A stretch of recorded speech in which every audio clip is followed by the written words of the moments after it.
જોઈ part 2 news કેન્દ્ર ચૂંટણી આયોગ દ્વારા મતદાન યાદી સુધારણા પ્રક્રિયા હાથ ધરવામાં આવતા જ જે અંતર્ગત ગત માસે પ્રાથમિક મતદાન યાદી પ્રસિદ્ધ કરવામાં આવી હતી તે બાદ તાજેતરમાં ફોર્મ નંબર 7ની પ્રક્રિયા હાથ ધરવામાં આવતા જ વિપક્ષ દ્વારા હેનકેન પ્રકારે પોતાની વોટ બેંકના મતદારોના નામ કમી કરવાના ખેલ શાસક પક્ષના ઇશારે કરવામાં આવી રહ્યા છે તેવી ભીતિના પગલે કોંગ્રેસ દ્વારા વોટનો અધિકાર બચાવો દેશ બચાવોના સૂત્ર સાથે વિરોધ કરવામાં આવ્યો છે। આણંદ જિલ્લા કોંગ્રેસ દ્વારા પૂર્વ કેન્દ્રીય મંત્રી ભરતસિંહ સોલંકી, જિલ્લા કોંગ્રેસ પ્રમુખ અલ્પેશ પડિયાર સાથે અનેક મહાનુભાવો ઉપસ્થિત રહ્યા છે અને વિરોધ નોંધાવ્યો। અનેક ખોટાઓ ભારતીય જનતા પાર્ટી કરી રહ્યા છે, પણ આજનો મુદ્દો જે સૌથી અગત્યનો અને મહત્વનો છે કે મતદાર યાદી તૈયાર થઈ ગઈ હોય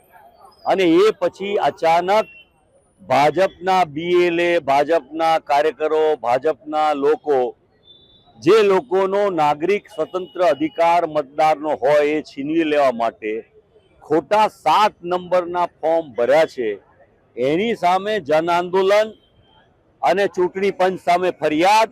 અને રજૂઆત દ્વારા અને એમની સામે એફઆઈઆર કરાવવા માટે આ આંદોલન અમે કરી રહ્યા છીએ।